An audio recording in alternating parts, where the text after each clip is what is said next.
The views and content expressed on the following program are provided solely for informational and entertainment purposes. They do not constitute legal advice. A podcast is not a substitute for retaining a competent, licensed attorney to advise you on your specific legal situation.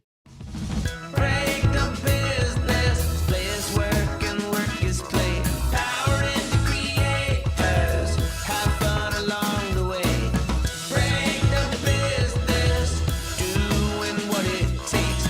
Celebrate success and learn from the mistakes. How's it going, everybody? Welcome to the show. It is time for Break the Business, where we empower indie creators and have some fun along the way. I'm Ryan Kairalla, and it is a pleasure to have you here this week. We got ourselves quite a program for you. We're going to be joined in the second segment by our guest this week, indie artist Gregory McLaughlin.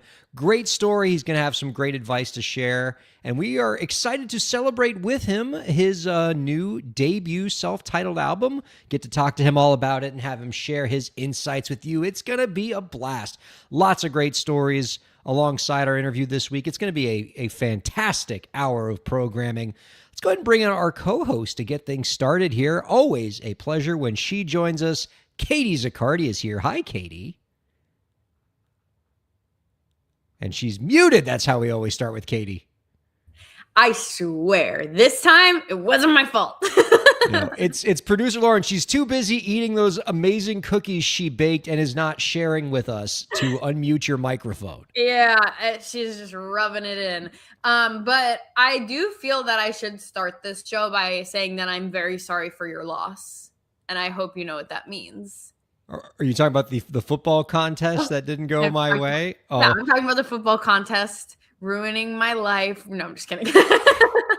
Well, I know that you have a lot of college football fans among your friend group, such that they ruined your chance to have your Les Miserables birthday party. Indeed. And then, of course, the podcast was canceled for another game of games for your team. And you know what? It might be karma. I don't know for who, but IU won, and IU is the picked team amongst many of my friends. So they were very happy. And well, good for them. While your friends are really happy, I got to sit in the 28th row and watch him dive across the end zone and crush all of my dreams. So that was fun. So sorry about that. I have lots of great pop culture to talk with you about, Katie, but among the things that I don't have anything for us to talk about is anything involving the Grammys, because I did not watch the Grammys this weekend because I'm getting old and there's nothing for me in the way there used to be. But another reason why I didn't watch the Grammys is because my TV watching time this week was spent watching what I think is an even more important televised music event. And that was, as we record this, last night's revival of The Muppet Show. Oh, yes. Which I didn't know was happening. Yeah. I don't know if America did either, but I was absolutely there with bells on, watching what I think was the best musical performance we've had all week, which is not anything on the Grammys, but was instead Kermit the Frog duetting Islands in the Stream with one Sabrina Carpenter. Yeah. Absolutely just, blew the doors off the place. And if you don't like that, how about Rizzo the Rat singing Blinding Lights, or the entire Muppet cast singing Don't Stop Me Now? Just one showstopper after another. After 30 years of being off the air, The Muppet Show has not missed a beat, and America needs them now more than ever. I forgot that you are like a massive Muppets fan, aren't you? Not only am I a Muppets fan, but I remember you and me having a conversation when they were talking about the Muppets on Broadway, and I was mad because all they were going to do on Broadway was be like the sidecar on some magician who's going to be on Broadway. And what I was saying that they have to do was just bring back the Muppet Show. And apparently somebody heard me, because they brought back the Muppet Show, and it was awesome, and it's been just unanimously critically praised. TV Guide gave it a 9 out of 10, and pretty much every other major outlet said the same thing, like, oh, this is wonderful. And I think what they learned was, like, because they've been trying to do like television and the Muppets a few different ways in the last decade or so, and none of them's really caught on, right? They did this show called The Muppets, where it was like the Muppets were, doing this show about like, being Miss Piggy's talk show or something like that. That didn't really work. They tried to do like another thing on Disney Plus, and that really didn't work. And it turns out all they had to do all along was just bring back The Muppet Show that we all loved, because we love to watch our favorite singers like the Sabrina Carpenters sing along with the Muppets. And the jokes are terrible, and that's okay. And the only thing that was wrong with the show is they didn't have nearly enough of the best of all the Muppets, and which is a Swedish Chef. Swedish Chef did not get nearly enough screen time. How do you not have the Swedish Chef segment where he's like in the kitchen and like things are exploding? The shrimpies. He didn't do any of that, and that was kind of upsetting. But you got Bunsen Honeydew and Beaker. You got plenty of Miss Piggy karate chopping stuff. Sabrina Carpenter was a vision, just a amazing performer as to be expected. And, thank goodness the Muppets are back, because America needs them. Yeah, I didn't see the whole thing because I didn't know what was happening until I saw the Sabrina Carpenter clip. So I'm going to have to go back and watch it after this rave review. And I will say, to bring things very full circle, that reminds me to tell you about a TikTok I saw that was, I can't believe the Muppets haven't done Les Mis yet.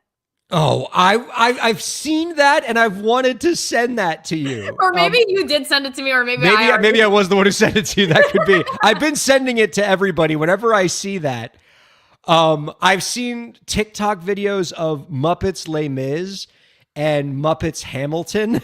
Nice. And I'm not sure which one I have enjoyed more. I think the slight edge goes to Muppets Hamilton, because I saw this TikTok of Muppets Hamilton where it was Swedish Chef as Lafayette. Oh so my it's like, God. Everyone give it up for America's favorite Swedish Chef, man. Swedish Chef. And yeah.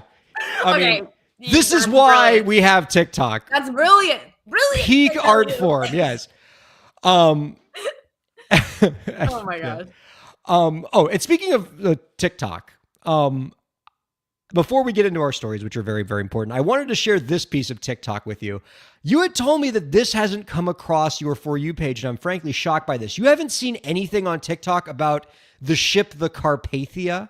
No, not until you told me we were going to talk about it. And then I searched it up in TikTok. Yeah. And now in the last 6 hours, have seen a few. And I was really confused when I searched it, because all I was seeing was videos with like music from that brought the show Hades Town. Yes. And I'm like, what is going on? What is going on right now? And then I'm on the side of TikTok now where it's like, it's not about people talking about the boat. It's about people talking about people talking about the boat.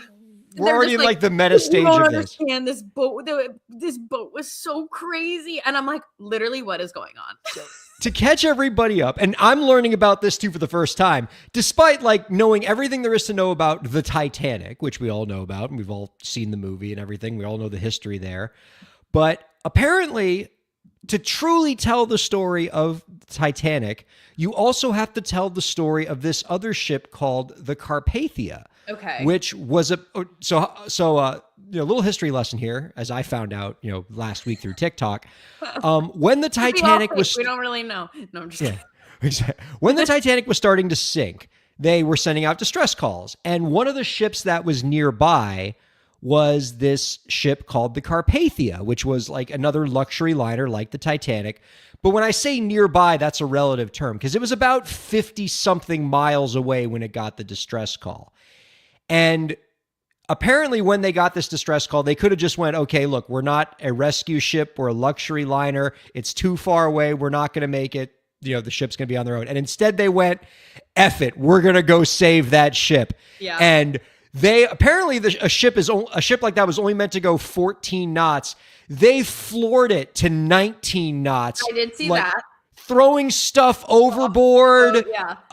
Just feeding whatever you have to feed a ship to like make it go faster when it's a steamship, and it was going like 19 knots, and like that thing could have like fallen apart at any moment, but everybody on the ship was like, no, we got to save Titanic. And because of the bravery of this ship, they wound up saving like 700 lives that were, so about a third of the Titanic survived because of Carpathia. And somehow TikTok has gotten a hold of this story and like have all discovered this alongside me for the first time. And so all these videos are getting made. They're all getting synced up with like a song from Hades Town, which like makes the ship's story even more heroic. And all I can think is like, how did none of us know about this story? And how has James Cameron not made this into a movie? Yeah, it's raising a lot of questions for me.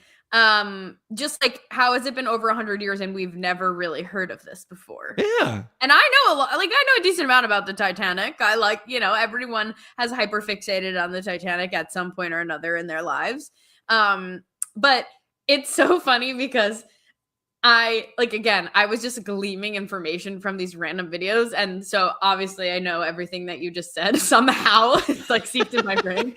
But like the two funniest videos I saw was one person being like, do you think, and they were kind of asking this earnestly, but it was a bit funny. Do you think that the like employees, like the staff on this ship were really resentful of all the people who were like upper class who were coming on this boat and they're like saving people, and then like, do you think they were resentful? And then another person was like, these ships were enemies, but that night they were sisters. And I'm like, this is so dramatic. No, TikTok loves like attaching lore to just like regular events. Like, yeah. I mean, I'm sure you have seen the TikToks of the penguin running towards the mountains. No. Oh my God. Okay. So now you have to look that one up. Yeah, so we like there's up our feeds here. There's this 2007 nature documentary that was narrated by Werner Herzog. And I don't even know what the thing's about because the only clip I've seen from it is this one clip where this penguin, for some reason, just decides like to walk away from his colony and just like walk headlong towards a mountain. Oh yeah. I feel like it's like kind of a meme. Yeah. Yeah. I feel like now it's become a meme and like everybody's putting dramatic music behind it. It's like, I'm going to, and like, somebody like syncs up this like really dramatic organ music to Werner Herzog being like, and now the penguin goes towards the mountain. And everybody's like, yeah, we go to the mountain no matter what. I wish I had like something funny or intelligent or entertaining to say here, but like I love the internet so much. And the scientist said that even if you took the penguin back, he would head towards the mountain again. I'm so sorry I've subjected SiriusXM to my horrific Werner Herzog impression. It's very hard to do Germans. Oh my God. Okay, anyway, to business, Katie Zaccardi. I would like to talk to you about, this is going to be a TikTok video that I want to talk to you about, but it actually does involve industry advice. I want to tell you, Katie, about a Valentine's Day gift that I just purchased for my wife. Ooh. And I am not at all worried about spoiling this gift for my wife and her finding out, because God knows she doesn't listen to this show. But so I'm going to tell everybody on SiriusXM what I'm getting. One of the things I'm getting my wife for Valentine's Day, because it was an impulse purchase. I came across it on TikTok. There is a TikTok musician named Ben Thornwell, and he is doing a commission. He's an amazing piano player. And what he is doing is, if you pay him an amount of money and you give him the name of somebody you love, he will write a song out of that person's name using 26 keys on the piano, and each of the keys represents a letter of the alphabet going up the chromatic scale. Nice. And whatever letters you give him, he uses those as like foundational notes to write a song. Cool. And, he did a few examples online, and I loved them. I was like, oh, I got to get that for my wife. And, frankly, I want to challenge him a little bit, because my wife's name has 7 letters and it has a Q and a U in it. So I know I'm going to like mess this dude up. Yeah. He probably doesn't get those a lot. So yeah, it's like, what the crap? Yeah, no, yeah. Like, definitely got to stretch this guy's creative goals. But I thought it was an amazing idea. And I mean, I wanted to spread the word about it because I want to, get this guy to more opportunities. His name is, again, Ben Thornwell. You should check it out if you're looking for a last minute Valentine's Day gift for your loved one. But I love it because it's another example of what I think is a great way for musicians and indie artists to make money, which is micro commissions, right? We can see them more commonly in something like doing a cameo for somebody, right? That's kind of like the core micro commission. But even if you're not famous enough to have a cameo profile, Ben Thornwell shows, I think, did I see producer Lauren has a picture of like the penguin queued up? That's going to be coming our way later, I bet. Ben Thornwell shows that you don't have to be like famous enough to have cameos. What you need to do is just find something that is fitting in with your talent and find a way to, create little commission opportunities, maybe writing a song out of somebody's name or, painting, doing like a quick painting of like a cartoon version of somebody's avatar, something like that. Just little ways to do quick little artistic pieces where you can make, $100 at a time for them. And I think this is really cool. And if you can build it around a holiday like Ben Thornwell did, all the better. You take my money. I love this idea. And I love that he's using TikTok to market it, because I think there are a number of sites where you can do this or kind of sell this, but I do think that they take commission, or at least some of them do. Mm-hmm. And they take commission for your commission. Yeah. And this is just it's so brilliant. I love being able to like do a custom song, whether it's from the name or whether it's like people do this like how we met stories or something like that, or like a wedding song where you can get it custom made. So smart. Am I frozen?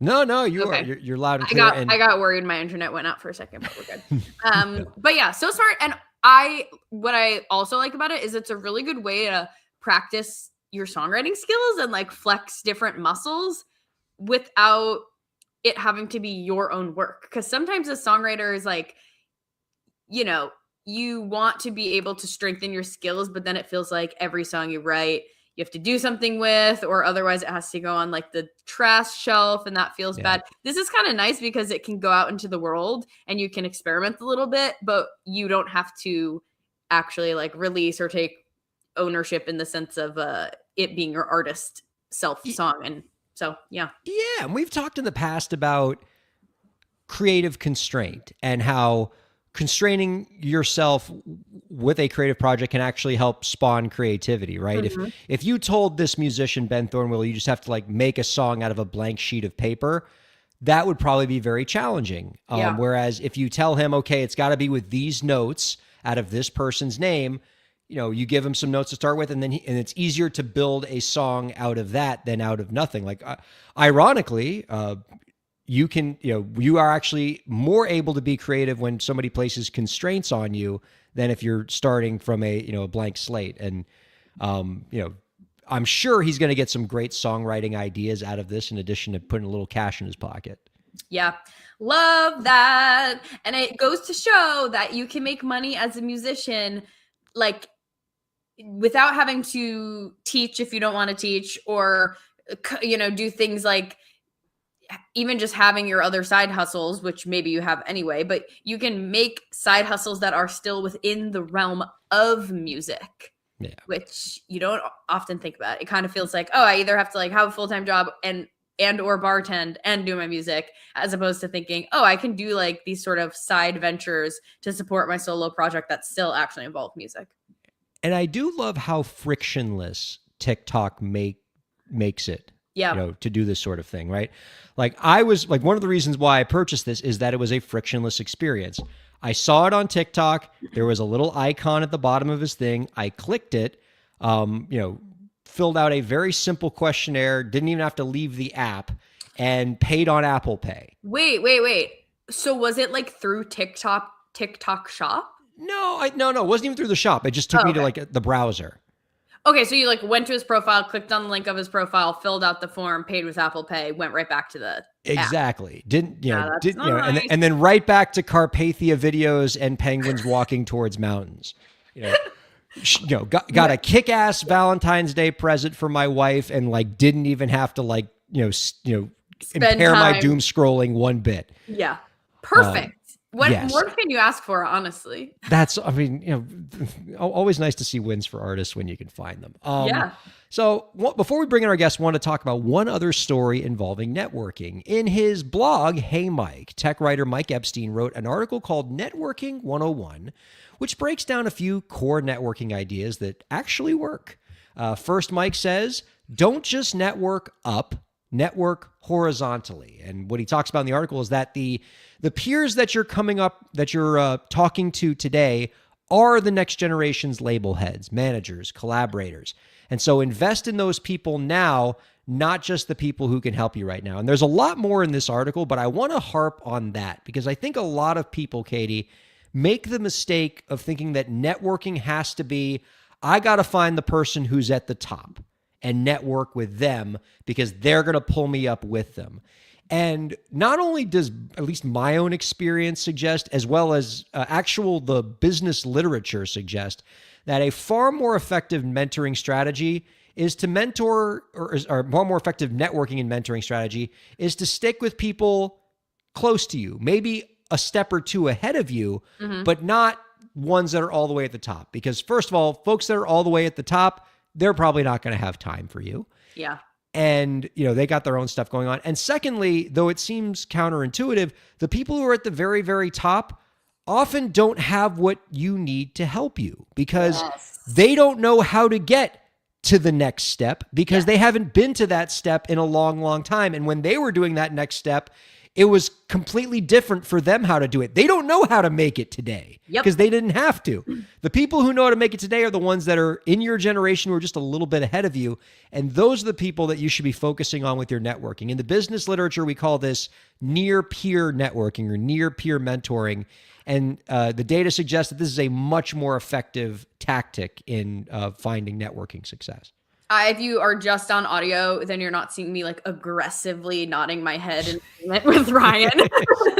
But yeah, I hear a lot of people say things like, don't follow advice from someone whose shoes you wouldn't want to be in. And while I do agree with that sentiment, I think there's small caveats in that. Number one, like you just said, sometimes those people are so far ahead of us that the mentorship that they can provide, not saying it wouldn't be beneficial, but like it's not the same. Like the music industry and technology is moving so fast these days that if you are looking to someone who is quite far ahead, it might not be as relevant as someone who is a few steps ahead. And that person is still probably where you want to be, but it also might not be as blatantly obvious, right? Because they're on the path to that like end goal that you envision. So don't take for granted that. Don't take for granted the fact that the people around you are likely much more accessible and can still help you, even if they're just a little bit further ahead. And the other thing that I like to keep in mind too is that sometimes you need to learn and you can learn and you should connect with people who aren't doing what you're doing or whose shoes you might not want to be in, but who you still like their vibe and you like their energy and that you know that they have a quality network because they surround themselves with people like them. Because just because someone can't and we're talking about networking broadly, right? Not just mentorship. So like just because someone can't teach you specifically and tell you what to do or directly connect you with the exact person who's going to get you in the right place doesn't mean that they're not going to be a very beneficial relationship down the line at some point, and that they can't connect you with someone when the time is right, or that they won't just be a really good person to bounce ideas off of, even if they're not in the same exact line of work that you are in, or reaching the same goals that you're trying to reach.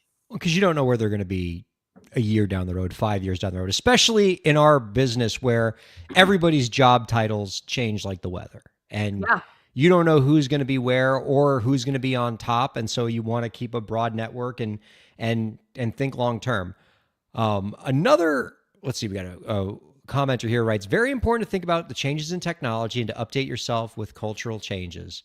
Right on with that. I also tend to think that the way that you network matters. I think when most people think of networking, I think the two most common scenarios are either having coffee with somebody or cocktail party, right? It's usually either a caffeinated or an alcoholic beverage is involved at an event that seems obvious that networking is to take place. But one of the things that this article notes is that the real value, a more valuable networking situation can be one in which you are having a shared experience other than just small talk. The article notes that coffee meetings are fine, cocktail parties are fine, but doing activities together, going to a game, playing a sport, hitting a show, those are things that create real bonds, and those shared bonds and those memories are what create really valuable networking relationships that are actually tangible. It's one of the reasons why I like networking with people through podcasting,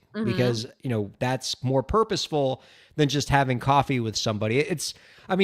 Does your experience bear this out, that like networking is more effective when the way that you're interacting with somebody, it's not just networking for the sake of networking? Yeah. And thinking back, I really can't think of one really meaningful relationship that I stayed in contact with after having a coffee meeting with them. Like, most of those were one-off conversations that didn't really lead anywhere because they weren't that, it just didn't build enough rapport, But when I did have to admit, I did get a little chuckle out of this part of the article, because it's, to me, I'm thinking like, okay, so what are you saying? I meet this person, then I immediately invite them to play pickleball.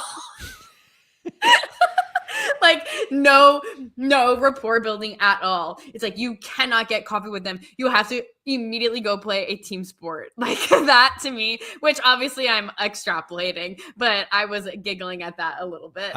Don't threaten me with a good time. True. I'll play pickleball with anybody, anytime, anywhere.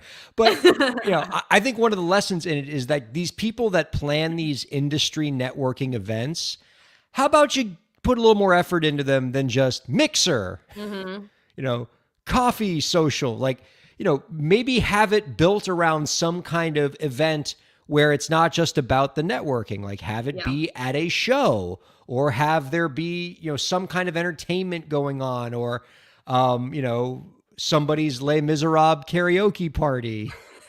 Or, a sport, like, watching a football game or something like that, so that it's a more friendly atmosphere. It's not as like nobody feels pressured to network, and like relationships can happen organically. I agree. I do generally agree with this, even though I'm trying to be funny about it. Yeah. I think it is really important to, and I think in the article too, he talks about like, it's not just about like shared interests, it's about shared experiences. But that being said, I think it starts with the shared interest. Like, figure out things that you would have in common that you can go to, like whether it's a show that you can go to of a musician that you like, or a sport that you like to play, or a sports team that you like with that person, and then make an event out of that shared interest. Because that is, where you're really going to bond. And then it provides for a bit of a frictionless start, because you're not having to like pull topics out of thin air or make it feel super businessy. You can kind of just like, worst case, just talk about what's going on, or talk about the game or whatever it is. Yeah. And then it's not awkward and it's not forced. Yeah. A commenter just wrote in something that just lends right to that, which is, whenever they feel like they're at an event where it's just sort of networking first, it kind of hurts your ability to be open. Yeah. And by the way, that's not true for everybody, right? I know some people that thrive at these networking events and they can work a room like nobody's business. I'm not one of those people. Yeah. I am I see producer Lauren pointing at herself. Yes, we know, producer Lauren, you are excellent in that and every setting. However, the same cannot be said for your brother, who, when you put him in one of those sessions, I am useless. Yeah. I will not network with anybody. I will sit in the corner. I will look at my phone for 3 hours, and I'll call an Uber to pick me up. I get nothing out of those sessions because I don't know how to open up without some kind of, lubricant, social to kind of, get me like, oh, can I at least talk to you about the game that we're watching, or the performer that's performing, or just anything other than, so what do you do? So what do you do? Bleh. Like, that's not going to work for me. And to that, I also say, number one, I agree. Because you're also going into that thinking like, what does this person want from me? Like, even though you're also at the networking event, you are immediately just thinking this person like is going to want something. They're going to have an ask. They're going to want to milk me for something. And that's not genuine. That's not how you form a genuine relationship. My takeaway that I just typically approach life with, and definitely take away from this article, is that it's better to just network by connecting with people in real life whenever you have the opportunities to do so. Going out of your way to talk to someone at the bar and have a conversation, or at the sports event, or at the, music the show that you're at or whatever. Like, even though those people aren't a group of music industry professionals explicitly stated, again, I think that you can really find a much wider and bigger network when you do connect with people in a way that is not forced and is not coming from a place of like, I need to be in this room with these people so that I can get something out of them, and also they can get something out of me. You end up having much more, in my opinion, successful relationships when you are just being genuine. Even if those people aren't explicitly in music, I swear to you, it can still end up being very beneficial. That is my hot take on that. I've noticed the toddler equivalent of this, which is when I try to get my toddler to play at a play date. Like when grown up me meets another grown up out in the world, and they have a kid that's around the same age as my kid, we'll say, "Oh, let's have a play date." And I'll bring my son to that play date, and we'll sit him in the little play area with the other kid, and they will not talk to each other. They will each sit on the opposite sides of their little play area, and no play will happen between the two of them for the 2-hour play date session where everybody goes home. And I think it's the same thing for networking, right? If you're sort of there where it's like the idea is, okay, we're going to play, as opposed to like letting it happen organically, it's never going to happen. And, networking, if it's like you're putting, business people together and saying, go network now, like that sounds like a very inhospitable environment to facilitate networking. Yeah. And it usually is. I hate networking when you make it sound all corporate, and that's what they do. Yeah. I mean, I would say for the creatives out there, be creative, folks. Like, take it upon yourself to create events where you can connect with other people in the industry. And it doesn't even have to be an in-person event, right? If you live in a place where you don't have a lot of connections in your geographic area, host online events, meetups, Zoom sessions, but build it around some kind of mutual thing that you can do to enjoy each other's company that isn't just we're going to sit around and talk shop, which... Like, for example, if I were to do one, I would do like a knit and crochet circle where you come and we sit around and we knit and crochet and we chit chat. That isn't I want to make fun of you because you mentioned knitting and crocheting, and I did not see that coming, but I can't because that's just a really freaking good idea, Katie Zaccardi. Like, yeah, I know. I mean, that why aren't you doing that? DM me on Instagram if I should actually do that. Absolutely. I think you will be shocked with the number of people that you might attract for something like that. Yeah, like musicians who craft or whatever. Yeah. I dig this. I think something like that. It's easy peasy. Yeah. And, if you can build it around things that you're good at that aren't even related to what you do for a living as a creative, all the better. All right, let's take a break. We're going to be joined by our guest, Gregory McLaughlin, after we take a quick break here on Break the Business. Don't go anywhere. We'll be back in 2 minutes. Break the Business is presented in cooperation with Ryan A. Kairalla, PA. Ryan A. Kairalla, PA is a law firm providing transactional entertainment legal services, including contracts, business formation, commercial law, copyright, trademark, and more. Ryan A. Kairalla, PA, Miami, Florida. rkpalaw.com.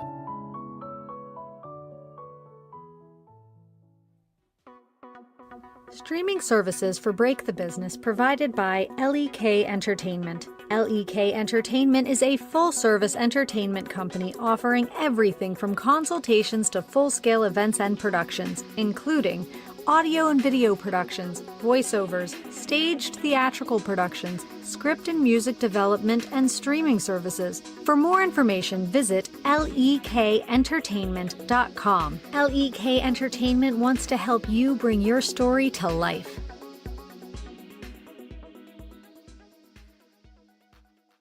Thanks for supporting Break the Business. If you have a question or topic that you want us to discuss, email us at breakthebusiness@gmail.com.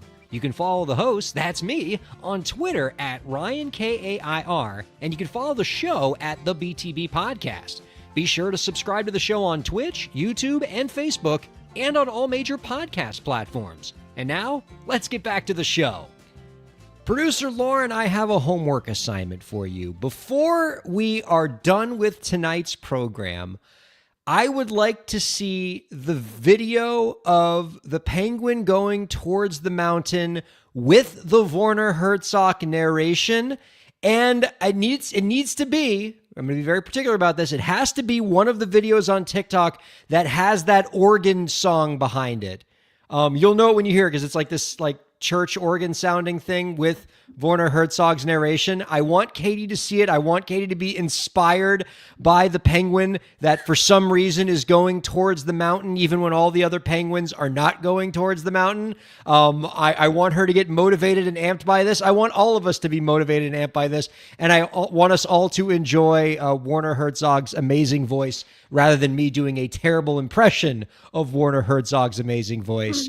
Welcome back to Break the... Yes, we're all excited. Welcome back to Break the Business, everybody. Ryan Kairalla here with Katie Zaccardi.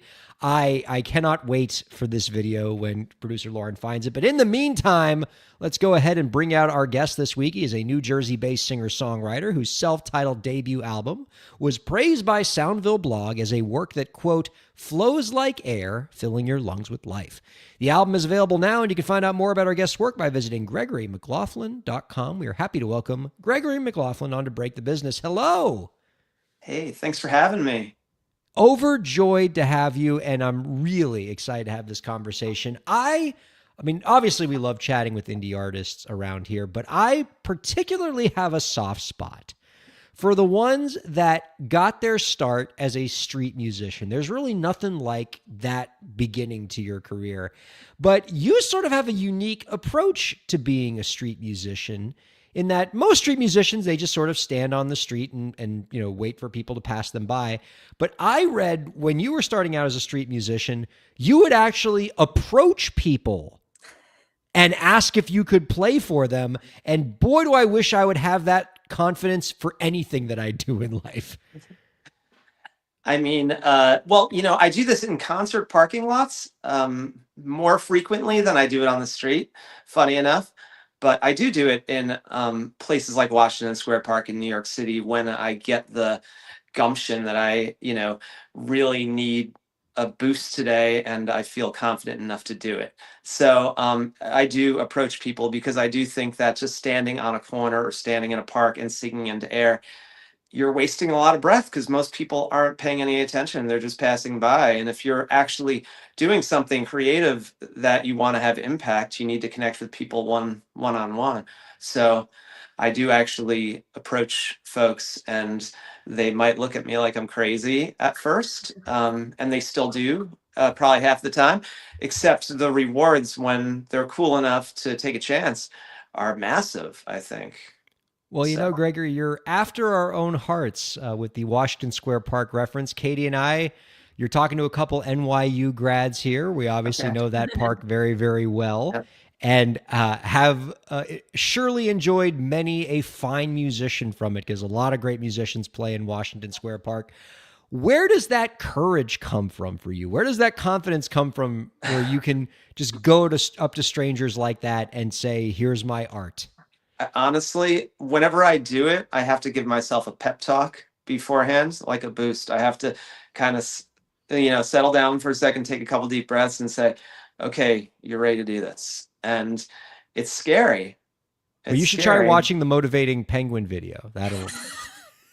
Well, I think Gregory could be giving some networking advice because this is very much like in the carving your own path, just making a relationship in a unique way of doing things. I mean, does this translate to your networking? Like, are you able just to walk up to people at a cocktail party and build a networking contact?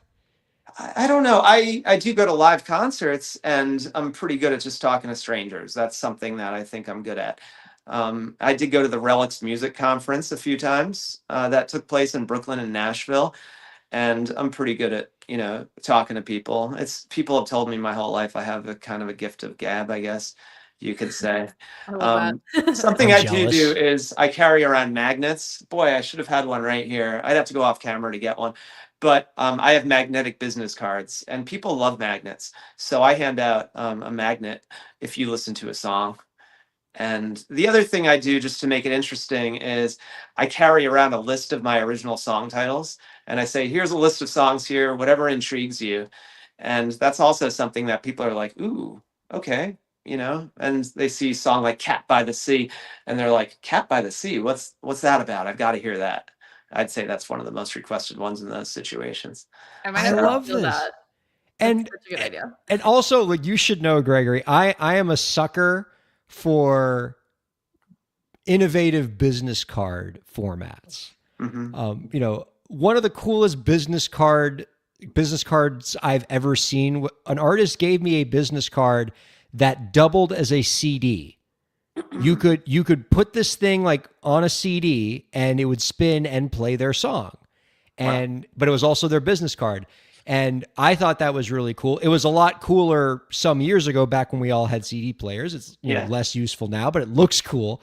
But I will say, like, if I'm creating like my Hall of Fame of business card formats, I think the magnet business card should absolutely be up there, because you give me a business card, it's going to end up like in the trash or like, in the bottom of my bookshelf at some point. A magnet business card is going to be on my refrigerator forever. Yeah, because people do not throw them out. They really don't. And a lot of people say to me, oh, you're on my fridge. Maybe someone who maybe saw me in passing and didn't necessarily become a fan, but sees me at a concert, be like, oh, you're on my fridge. Have you checked out the album yet? Oh, I will do that when I get home. But no, I mean, it does translate. And when you say I'm starting out, I'm still starting out, but it's going well. It's going well. Are there any other innovative or interesting ways that you introduce people to your music? I'll give a quick story very recently, because I do a live stream on YouTube every Monday night, and that's something that I've become pretty well known for. It's called TGIM, and thank God it's Monday. And for a long time, a few of my viewers would say to me, Greg, you really need some short form clips. And I did not know an easy way to do it that wouldn't be a lot of downloading a file, cutting it up, and all that. And I also am not a big fan of just putting the camera on and being like, okay, I'm going to sing something. I'm more of a performer. I like to do my 90-minute show. And recently I dedicated a song for a birthday for an audience member of mine who's in Turkey, actually. And after I did it, I saw in her Instagram story that my little dedication was there. And I messaged her and I said, boy, how did you just cut that little piece of my live stream? And she says, hey, haven't you ever heard of screen recording? And it was like, bam. So now I've been actually doing TikTok and YouTube shorts just by ripping little screen recording segments out of my YouTube shows. And I mean, it seems so basic. I should have thought of it so long ago. But in a way, that's really been innovative for me. It's only been going on for about 6 weeks, maybe, that I've been doing this. But it's made it so easy for me to hammer out a clip every day of something, because I have a repository of 288 or something YouTube shows to pull from. So I'd say that's something I've been doing that's somewhat innovative, even though it's just social media shorts. I mean, always great to be able to repurpose your long form content into short form content. And man, I love the consistency that you've put together with these YouTube concerts. I mean, a lot of artists aren't quite that prolific on their YouTube channels. And it seems like you got a good thing going there that people are loving. Your Thank God It's Monday segments. You were saying before, and I would love to get you to elaborate on this, that you try to do more with your YouTube concerts than just, okay, here, I'm going to play a song. Can you tell us a little bit more about like what people get with these shows? Because I want to inspire other artists to figure out how they can branch out with their live streams.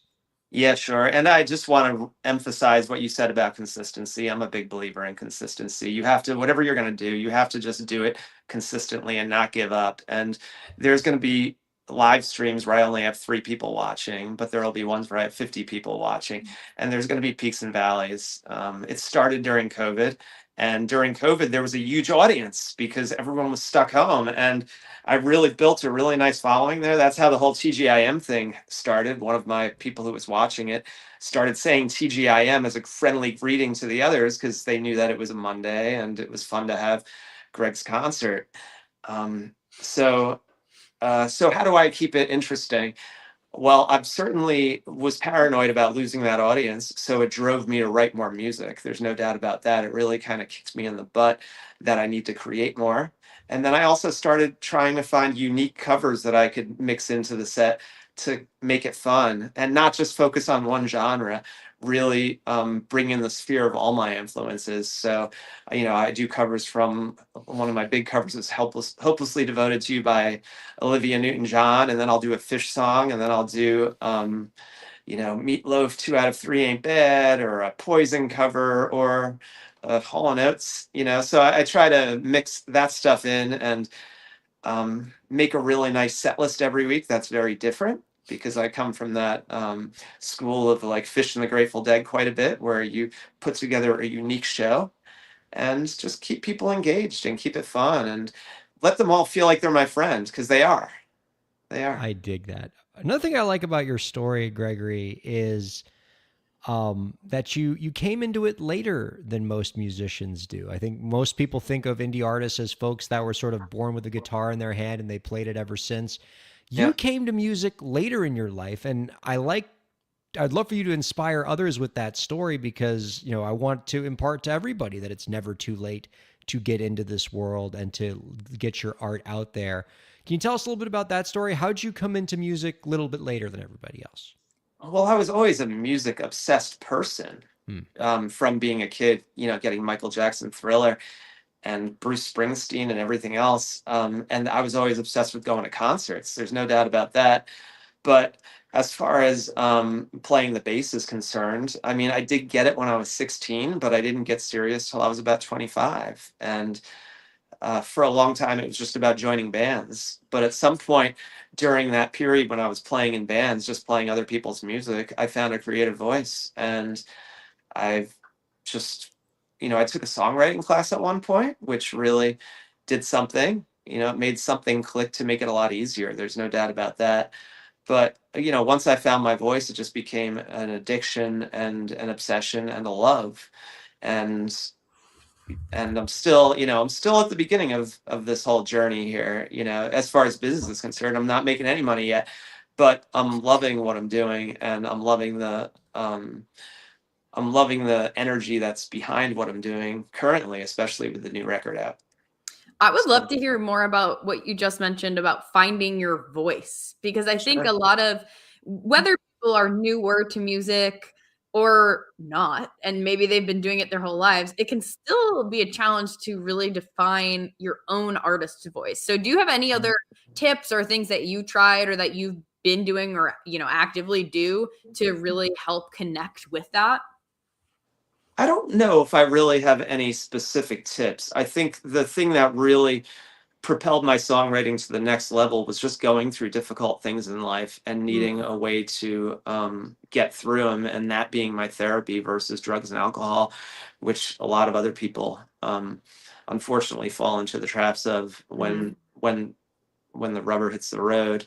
So, I mean, I definitely always loved melody and putting songs together, even when I was, I'll say when I was a paper boy, when I was 12 years old, I kind of wrote some songs just by humming in my head as I was doing my rounds on my paper route.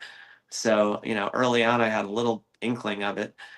And, I would say early on, as far as when I was getting into the bands and being like, oh, maybe I can write some songs, I was writing a lot based on watching movies and reading books, and then writing stories based on what I was learning about into songs. Like an early song that I had was Boss Tweed from the Brooklyn Bridge book, The Story of Boss Tweed, and that became a single that I released. He was a New York politician in the old 1800s, and it made a heck of a song.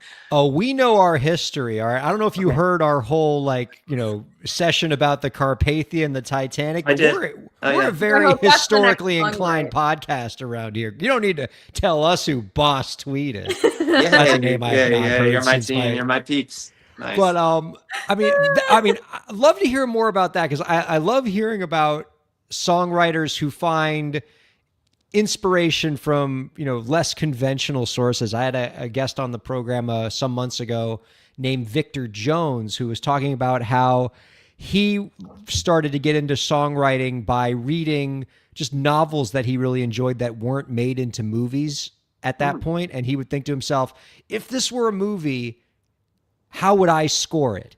And then he wrote his first songs just by how he scored this imaginary movie of this book that he really loved.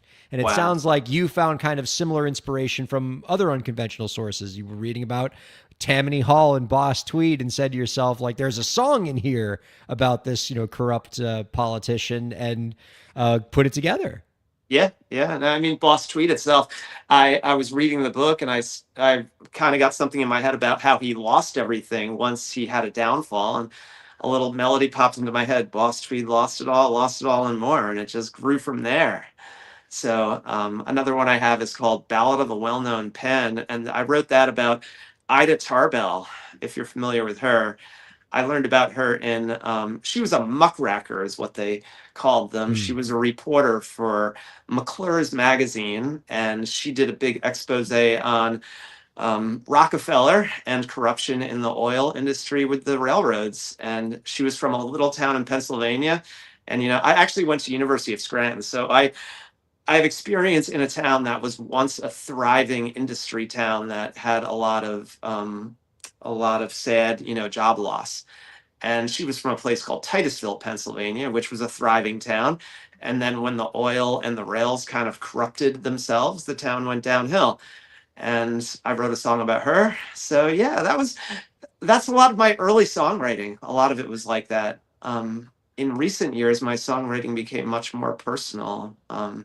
So I do dip into the history stuff and the movie inspired stuff from time to time. Businessman, which was the first single from my album, that was inspired by reading the Johnstown flood and learning the whole history of what happened there. Oh, wow. I would love, just more and more songs of you singing about the stuff I learned in my 8th grade U.S. history class. I want the Upton Sinclair song. Yeah. That's I'm sure more will come. Right. It's not really what I'm doing too much lately, but but I love what I've done. But such a good lesson, though. You can kind of dip into stories that aren't yours, even if you're feeling like your well is dry right now of personal stories. There is still a lot to be done with stories that aren't yours. Sure. Yeah. No, I think most of my songs aren't so much personal stories, on the surface. A lot of trickles of experiences I have throughout life just make themselves, and I seem to find ways to make nice stories out of them. Conversation, though, conversation with people. I think that's just a great inspiration for stories. Yeah. Thanksgiving last year, somebody told me a story about how him and his wife were high school sweethearts, and then they didn't see each other for 30-something years, reconnected on Facebook, and now they're married. And the way he told me that story, and such a beautiful thing, just brought a beautiful song within a week came from that. So just talking to people, which kind of goes back to the networking thing in a way, networking for art in a way. I love that. Oh my God. I'm full circle. So I do want to make sure we get to our final question, but of equal importance, I want to see if producer Lauren has made any progress with my impossible quest for the Penguin video and Werner Herzog. What is our update with that? Oh, there it is. Tell me we have the narration too. This is going to blow your mind, Katie. One of them caught our eye, the one in the center. He would neither go towards the feeding grounds at the edge of the ice, nor return to the colony. Shortly afterwards, we saw him heading straight towards the mountains, some 70 kilometers away. Dr. Ainley explained that even if he caught him and brought him back to the colony, he would immediately head right back for the mountains. With 5,000 kilometers ahead of him, he's heading towards certain death. why? But why? Go, penguin, go! Okay, now I need Greg to write a backstory of this penguin. Like I need to know why he's doing this. I'm gonna cry. Like it's the organ, and it's like the dark sounding voice of Werner Herzog, who could like read, a Sabrina Carpenter lyric and make it sound depressing. And just and just like you see that the singular penguin, walking through a large blanket of snow, going toward the but why? It's how can you not be inspired? Brilliant. Yeah. Amazing. Anyway, so let me ask you this before we do our final question, because I am curious about this. I've read that a mantra of yours that you sort of live by is that you, oh shoot, my notes just went all over the place here. Hang on a second. A mantra of yours, I want to make sure I get this exactly right, is you say that I work hard and I roll the dice. Can you give us an example of what that means for you in practice? Well, it just means that I work hard in life. I work hard at my day job so I can take care of my family and have a music career. And I'm just taking chances all the time. When the album came out, there was a lot of investment there. And that was me rolling the dice because I believe in myself. So, I believe that investment's going to come back. Every time I get in front of people that are strangers, I'm at a music festival and I approach a car full of strangers, there's always a chance that they're going to be like, no, thanks, we're good, or give me a dirty look. But most of the time, at least at music festivals, they're very receptive. So doing that's just rolling the dice, going out on a limb. It's scary, but if you believe in yourself, just do it. And I love the idea of you having built all this just one person at a time. In this world where social media is trying to make us, reach out to many people at once, and then we're all just, faceless entities, avatars on a screen to another. You're bringing it back to one-to-one communication, telling people about you one person at a time until you build this community. How can you not be inspired by that? Our guest is Gregory McLaughlin. You can find out more about our guest work by visiting gregorymclaughlin.com. His new debut album is available now. Before we let you go, Gregory, got one last question for you. Sure. Do you have any last tips for the indie creators out there to help them move their careers forward? Just be yourself. Just be yourself, and don't worry about what other people think. And don't let anyone who judges you for taking this unusual path in life break your stride, because I've dealt with that a little bit over the years. But you just got to charge ahead and be yourself. I think that's just genuine is what it's all about, and whatever happens happens. You definitely embody those ideals in a way that is really, really inspiring. Thank you so much for hanging out with us this week, for tolerating our penguin-related nonsense and giving us a chance to learn more about you and just the great things you're putting together here. We wish you all the best. Don't be a stranger. We'd love to have you on again real soon. It's an honor. Thank you so much. Okay. Our thanks to Gregory McLaughlin and Katie Zaccardi. Our thanks to producer Lauren. And, of course, our thanks to all of you viewers and listeners for checking out Break the Business. We'll see you next week.